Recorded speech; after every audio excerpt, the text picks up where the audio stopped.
Hey guys, today we're going to talk about solving systems of equations, and we're going to talk about solving with substitution and elimination, and we're going to do one graphing example. So when we're talking about systems of equations, we do have a definition right here. A system of equations is a collection of two or more equations, each containing one or more variables. Your solution is the values for the variables that are solutions of each equation of the system. So that means they have to work for every equation that is in the system. It's considered consistent when a system of equation has at least one solution. So it could have one solution or it could have more than one solution. And it's inconsistent if it has no solution. So we've got some examples right here. The most common one is this one where it's consistent and independent. It's got one solution right here. If it's two linear equations, they'll touch at one point, which today we're going to focus on linear equations. We won't get into quadratics or anything like that. We're just doing linear. Inconsistent is if it's two lines and they don't touch. Remember, we call those parallel lines. They have no solution. And then the third one is consistent and it's called dependent. Consistent and dependent means that they're two lines and they literally lay like right on top of each other. So we call them coincident lines, and the system has infinitely many solutions. So it's not just that it has more than one solution, it has infinitely many solutions because they have almost, well, they have every single point in common, not almost every single point in common. But I do want to be clear that infinitely many solutions doesn't mean that every single x and y combination works. When you plug in an x, you still do have a specific y value that works with it. So do make sure that you know that you can't just say, oh, this random x and this random y. They are still specific points that lie on those lines, but they do have infinitely many points that work for it. So let's start by graphing this system. So remember, when we're graphing, we want to get it into y equals so that we can find our slope and our y-intercept, and that's the easiest way to graph it. Because remember, we don't have the TI-84 calculators for this unit, so you don't get the calculator to help you graph. You've got to graph by hand. So let's look at this first equation, 2x plus y equals -1. I'm going to do it in pink. So if I have 2x plus y equals -1, to get it into y equals, I'm going to start by subtracting 2x from both sides. So y is going to equal -2x minus 1. So when I graph this, I'm going to zoom in a little bit. I'm going to start down here at my -1 because that was my b, my y-intercept over here. Then my slope is my -2. So what that means is that to get to my next point, I'm going to go down 2 and to the right 1.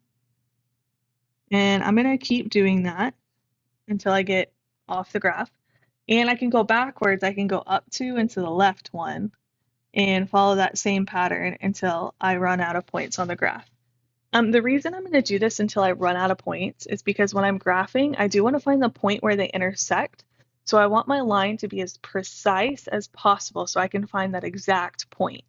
So I want to get as many points as possible, and I want to draw my line as perfectly as possible so I know exactly where the two lines touch. So I'm going to connect all my points here. And I have the nice tool on my iPad that draws a nice perfect line. But if you don't, you can use your ID because you're all supposed to wear those at school anyways, or you can use a ruler to help you draw a nice perfect line. Okay, the next equation that we have is our -4x plus 6y equals 42. So let's do this one in blue. I'm going to start by adding 4x to both sides. So 6y is going to equal 4x plus 42. And then to get y by itself, I'm going to divide everything by 6. So y is going to equal, right here, 4x over 6 does not divide nice and perfectly, but I can simplify that to give me 2/3 x. And then 42 divided by 6 does divide nice and pretty to give me 7. So 2/3 x plus 7. So when I graph this, I'm going to come up to 7. 1, 2, 3, 4, 5, 6, 7. Start right there. And then my slope is 2/3, so I would go up 2 and to the right 3. but they're probably going to intersect back on the left side of the graph. So I can go down 2 and left 3 to find that point where they touch. I can kind of backtrack on my graph a little bit by going backwards and going down and to the left instead of going up and to the right. So I can connect my points,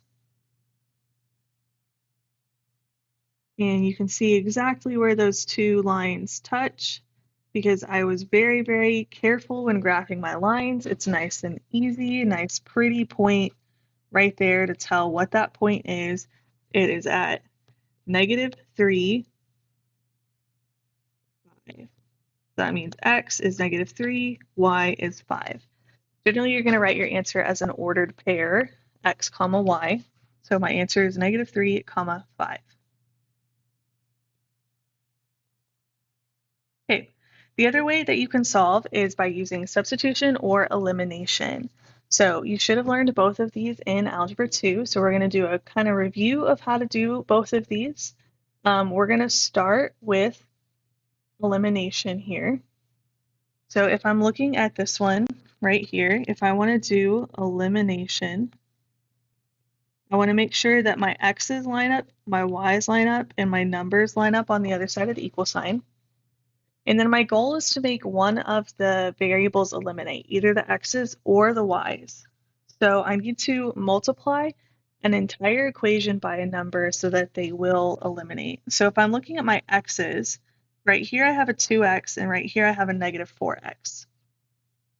So my first equation, I can multiply the entire equation by 2, and that would make it cancel out with that -4 that I have in my second equation.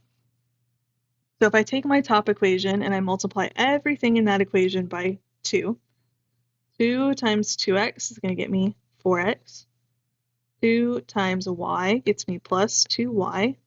And 2 times -1 is going to get me that it equals -2. So I just took the entire equation and multiplied everything in the equation by 2. Then I'm going to just rewrite my second equation right underneath it. And once I do that, I can just add straight down. So when I add straight down, the x's cancel. 4x plus the -4x cancels out. 2y plus 6y is going to get me to 8y. And -2 plus 42 is going to get me to 40. So now I have this little purple equation that only has a y in it. And so to solve this, all I have to do is divide both sides by 8, and I get that y is equal to 5. So now that I know what y is, I can take that and I can plug it back into either of my equations that are typed out on my paper already for me. I'm going to be smart about this, and I'm going to plug it into the equation that has the smaller numbers because I'm lazy. I don't want to deal with big numbers or fractions or anything like that if I don't have to. So I'm going to plug it into my 2x plus y is equal to -1. So 2x plus 5 is equal to -1. And then I solve that for x. So I can start by subtracting 5 from both sides. So 2x is equal to -6. And then I can divide both sides by 2. So x is equal to -3. So when I write my answer over here, I would write it as -3, 5. So elimination is where you multiply one of the equations by a number, or you could multiply both equations by a number if you wanted to make them cancel out. So make either the x's cancel out or the y's cancel out. The other way that you can solve instead of elimination, you could do what we call substitution. So if I'm looking at example 3, let's do substitution. So if I'm looking at substitution, what I'm going to do is I'm going to solve one of my equations for one of my variables. Doesn't matter which equation, doesn't matter which variable. So I could solve for x or y. I could solve the top one or the bottom one. So once again, I'm going to be smart about it. I'm going to try and look for one that doesn't have a coefficient in front of it, so I don't have to worry about dividing. And I'm going to try and solve one that doesn't have a negative for it. So I'm going to solve this bottom equation for my y.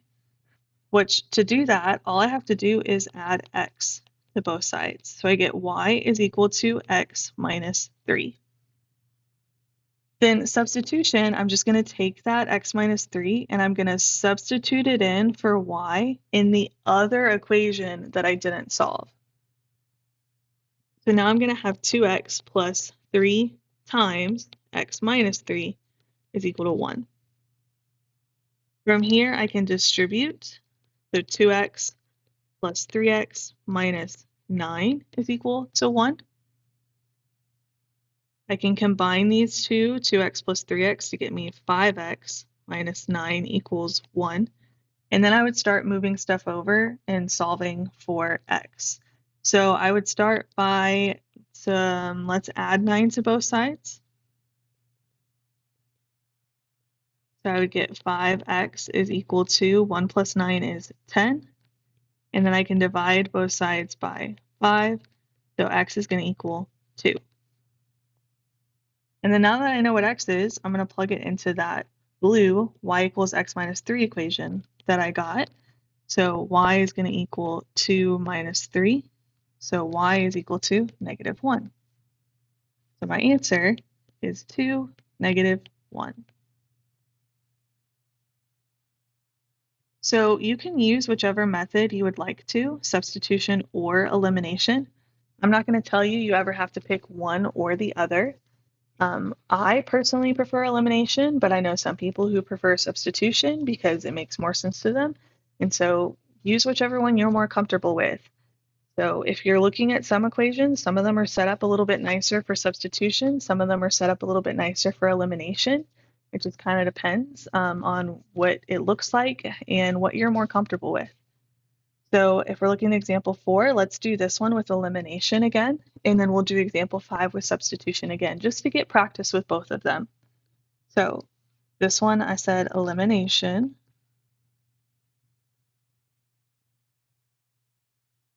If I'm looking at this, I am going to go ahead and look at that y. Oh, that's not my highlighter. That y right there. And notice that right underneath it is a 2y. So to eliminate my y's, I'm going to multiply my top equation by a negative 2 so that those will cancel out. So negative 2 times 2x is going to give me negative 4x. Negative 2 times y gives me that negative 2y I was looking for. And negative 2 times 5 gets me negative 10. I'm going to rewrite my second equation. So 4x plus 2y equals 8. And then I add straight down. Now, when I add these, what's kind of funny here is that the x's cancel and the y's cancel. So on the left side over here, I have 0. But on the right side over here, negative 10 plus 8 is negative 2. Now, 0 does not equal negative 2. This right here doesn't make sense.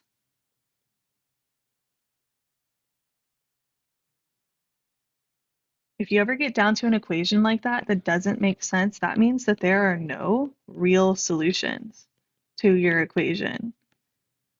Nothing you plug in is going to work. And so this is where we have, like we talked about up here, an inconsistent system. There's no solutions. It's two parallel lines.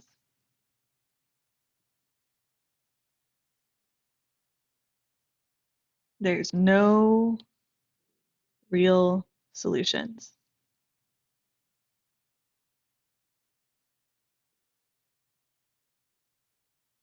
Let's look at example 5.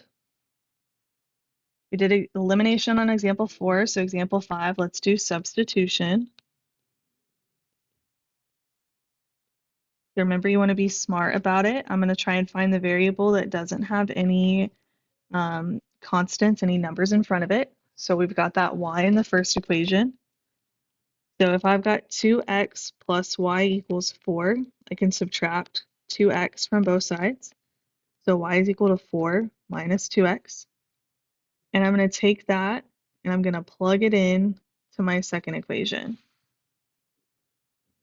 So I'm going to have negative 6x minus 3 times that 4 minus 2x is equal to negative 12. I can distribute, so negative 6x minus 12 plus 6x is equal to negative 12. And my negative 6x and positive 6x cancel, so I get negative 12 equals negative 12. And I don't have any letters left. But what's different here is that this one does make sense. So if you ever get down to where it does make sense, that's where you have your infinite solutions.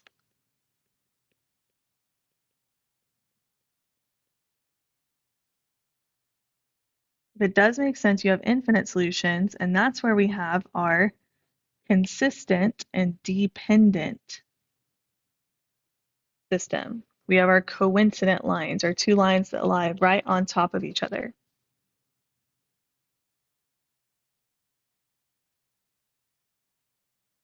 That's kind of what those would look like if you're solving the system.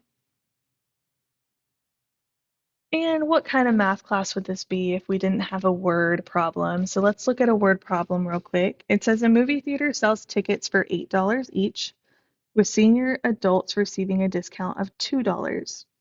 One evening, the theater sold 525 tickets and took in $3,580 in revenue. How many of each type of ticket were sold? So what's really important about this is that you define your variables. You need to tell me what X is and what Y is. So if we're talking about movie theater and selling tickets, we're going to say X is the number of normal tickets sold. And Y is the number of senior tickets sold.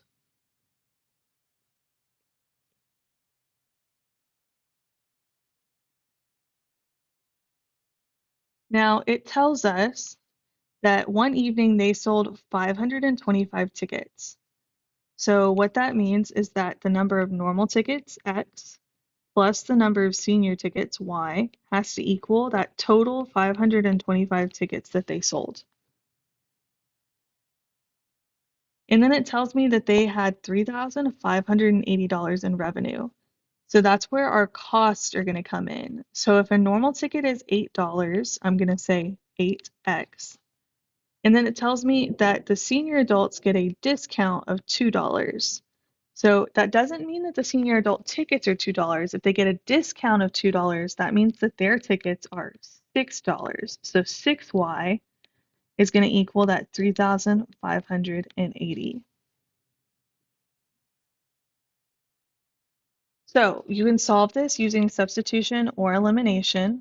Like I said, I'm partial to elimination, so we're going to use elimination on this one. And I'm going to try and eliminate my y's right here. So if I have a 6y in the bottom equation, I'm going to take my top equation and multiply everything by negative 6. That's going to give me a negative 6x and negative 6y. And then you can use your little blue calculators to do negative 6 times 525 to get that it's going to be negative 3,150. Then I can add the blue and the purple I just found. 8x minus 6x is 2x. The y's cancel. And then 3,580 minus 3,150 gets me down to 430. All I have to do from here is divide both sides by 2. So I get that x is equal to 215. So there were 215 normal tickets sold.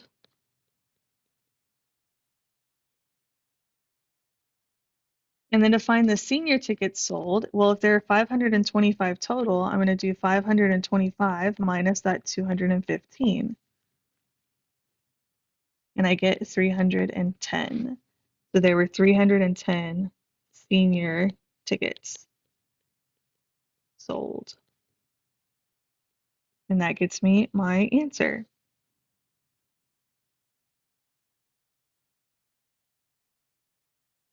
There we go. Okay, so let me know if you guys have any questions. Make sure you get started working on your assignment that goes with this, and you guys have a good day.